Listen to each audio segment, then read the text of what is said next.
little slow. Here we go. Hi, everyone. This is Dr. Alana. And today, in our 15-minute research boost, I am fleshing out a series that I started last fall, talking about my practice as a researcher and author, specifically about the process of getting ready to publish research.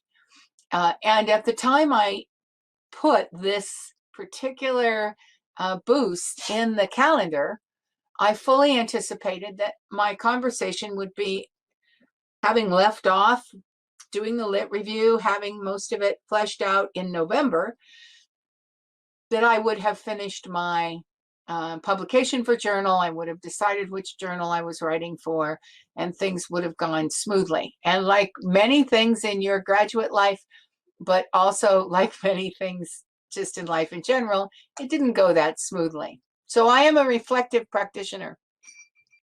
I particularly appreciate all of you coming to these 15-minute boosts, because that keeps me reflecting regularly. And one of the things we know about being a reflective practitioner, if you didn't see last week's 15 minutes, it was all about how to do that easily, but it keeps our projects moving forward. And today, what I learned was that this project that I was on, that I thought I was on in November, of a pretty linear pattern, turned out not to be linear at all. This happens in life, right? It's something we have to learn to laugh at, actually. So today I'm going to talk about the outcome and making the most of ways to publish. And then I'm going to back up and talk about the nonlinear process. And I have come to a to-do list of how I'm going to approach this particular, I have some research, I want to get it published, journey the next time I do it, because I will do it differently. Hope that's useful to you. And then we'll finish up, as always, with the 15-minute questions. So the outcomes, making the most of the ways and places to publish. First off, conference events are really important. And they're important because, not especially now when they can all be virtual. You don't even have to put the added cost of travel in there. Might not be as fun, but are very useful for holding us to a fire of speaking in front of our peers, of being confident enough to show our work in front. Straight research, topical, to the time, place, and interest of the conference. So that's a key piece here. Because one of the things that split my linear pattern into this kind of conglomerate of options was this idea that our research can be written differently depending upon the place, the time, and the interest of our audience. So if you were to go out on the web and you were to see several conferences that your work might attend to, they would have titles and topics that they wanted their conference to revolve around this year. And then you can take your otherwise pretty standard research path and you can massage it to meet those people. Hello to the people who are just coming in. And so then when you do the slides for each one of those, it expanded for me my consciousness of who would be interested.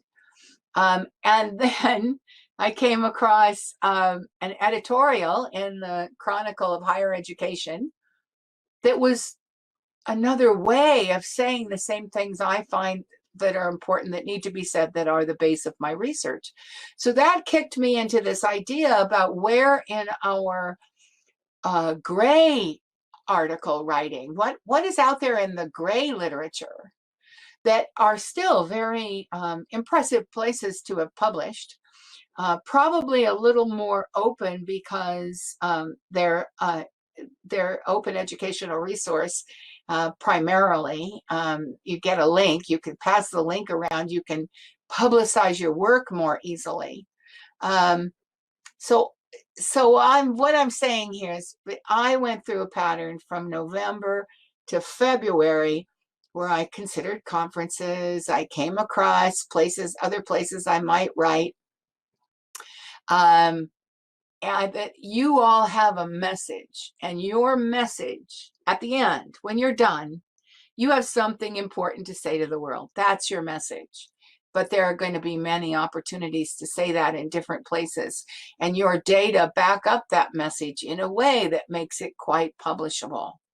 So I guess the first slide is all about, let's open our minds a little. That's what happened to me. And then there's this repurposing. So I do slides for a presentation, but then from the slides, I can easily make a video. And then that video can get put in different places. And the video can be even made into PDFs.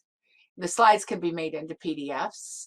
And those things can be put up on academia.edu, ResearchGate, LinkedIn, other places, because at the end of the day, the reason we publish is because we think we have something important to say, and we're trying to get the word out. Depending on who your main audience is, these three places get the word out faster than a peer-reviewed journal, because in these places, you can target your readership. So, and depending on how you do it, you are not infringing on the first rights of the journal that you're going to write to, who 2 years from now will get your piece published. Because you're not putting it out in full sentences, the general rule is percentage of when they're asking for first rights, they want it to be a percentage. I've forgotten exactly what it is. That has never been published before.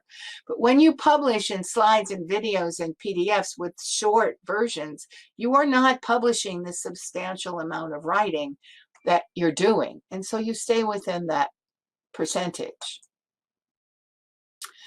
So then yesterday, as a reflective practitioner, one of the things I needed to do was to try to map this out. This is the first map. I'll show you the more expanded version in a minute. So you have your research outcomes. You have the contributions you want your research to make.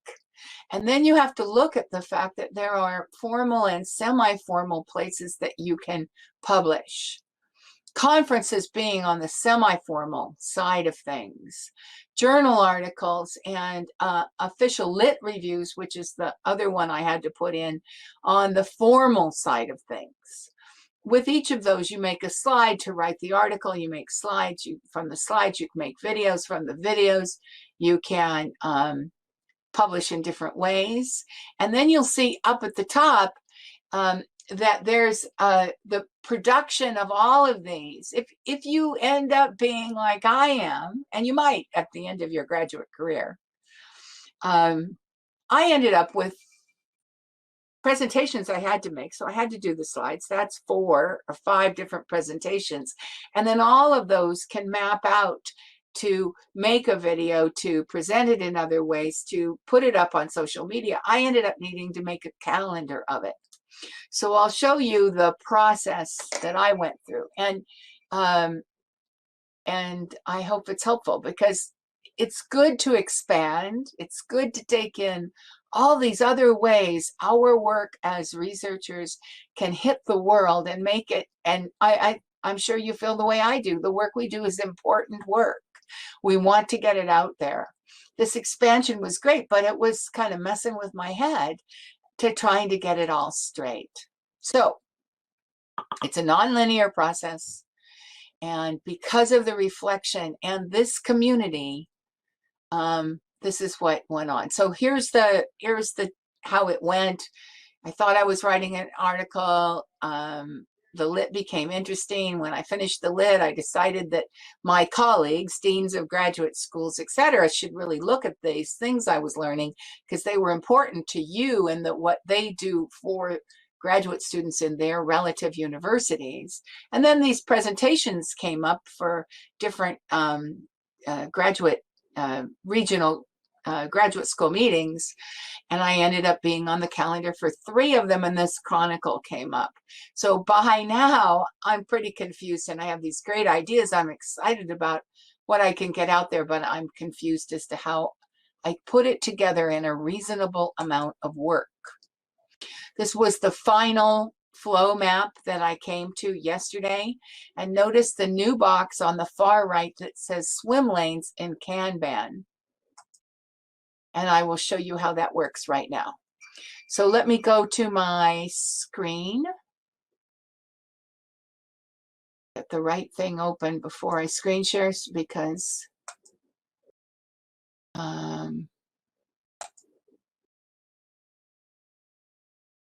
every computer hates to screen share.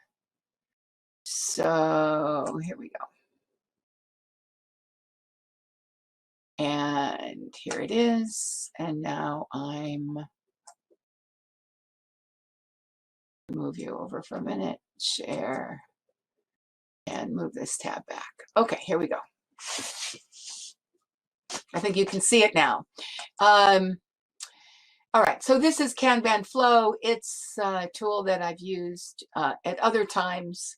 And here's the way it all worked out, but let me show you the process. So I set up a flow that was ideas and then the things that I needed to make: slides, presentations, videos, writing, social media, and done. So everything needed to have probably 4 different tasks that went with it. So let me just show you what happened. So I made a new topic. And that would have been the proposal I made at a conference, etc. And I saved and closed it. Oh, forgot. When I made a new topic, I put a due date. And I just put the date, yesterday's date, today's date, and I just made a whole bunch of them.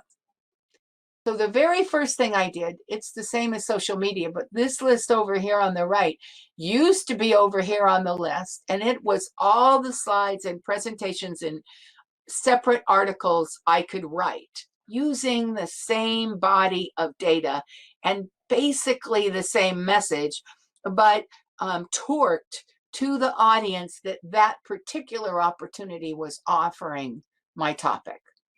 All right, so once I had a full list of these blue lines, that was all the topic areas. Then I went back in and I copied them 3 times. 2, 3. And I made them different colors. So I had one that was going to end up being the social media.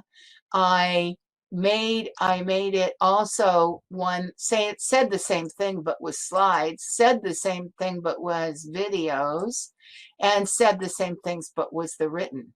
See, I'm trying to build a calendar easily. Then I go over here to menu, reports, and I choose calendar. And now you see all these new ones that are on the calendar for today. And it's not reasonable. Of course, it's not reasonable, right?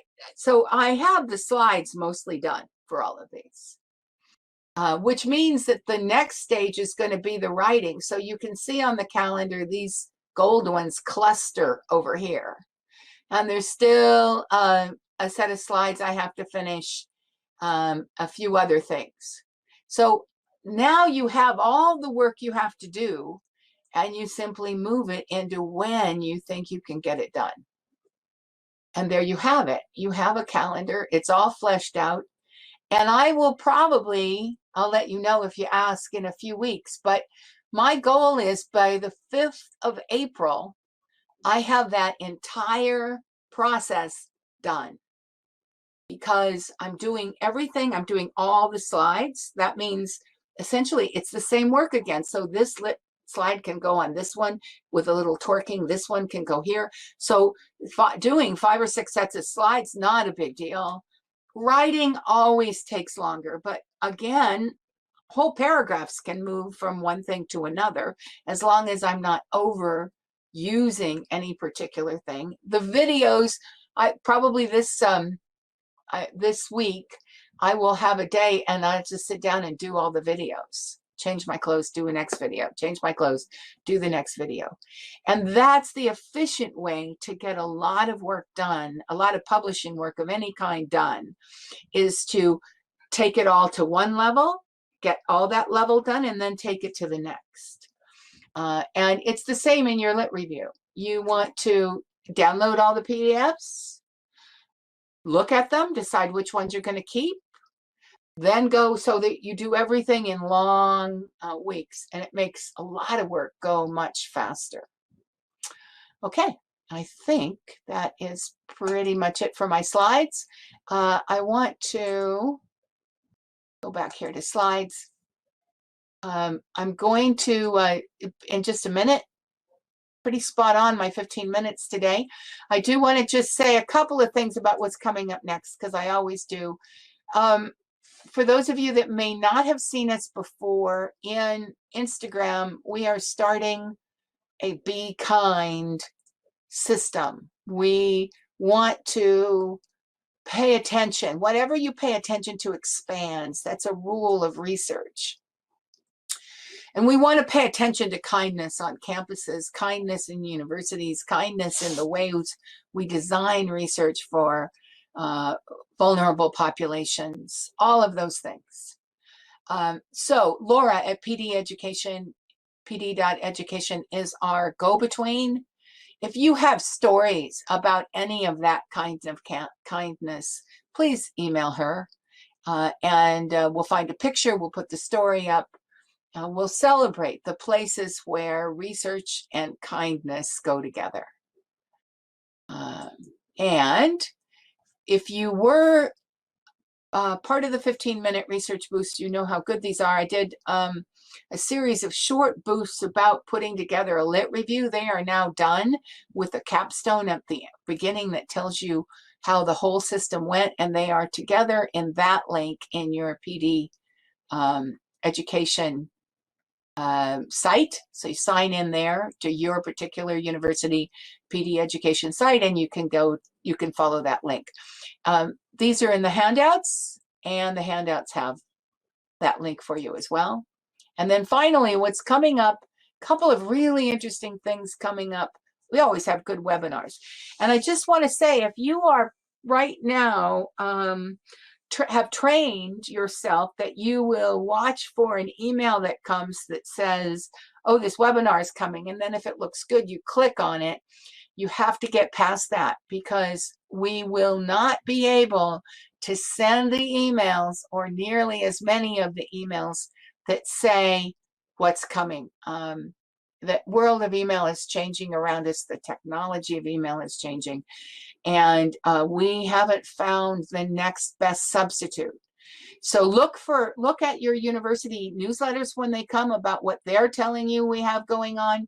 When you come to these 15 minutes, but the easiest thing is just to sign into that link on the right, go through for the rest of this term, sign up for the ones you want, and then you can just be done with it. But no, you're not going to get as much forewarning. The right-hand arrow is pointing to the fact that on Tuesday nights, nighttime, for those of you living in Central, Mountain, or Pacific US, I've been very aware that graduate students there who are working and who need to have the best recordings come to you at night. So we're putting up our pre-recorded. These are the ones that other students have come to in flocks and have told us were great. They're only the best of the best. So you might watch for that time zone and see if it's good for you to put a little time aside each week if you're in those time zones and you want something at night. Coming up Friday, this is the arrow on the left, is a graduate student who graduated. You might have seen her other work with us, Erica Jablowski, and she had a lot of anxiety for some very legitimate reasons at the end of her PhD, and she's going to talk to you about managing anxiety in that process. So it will be an excellent student-to-student example of what we can do and share.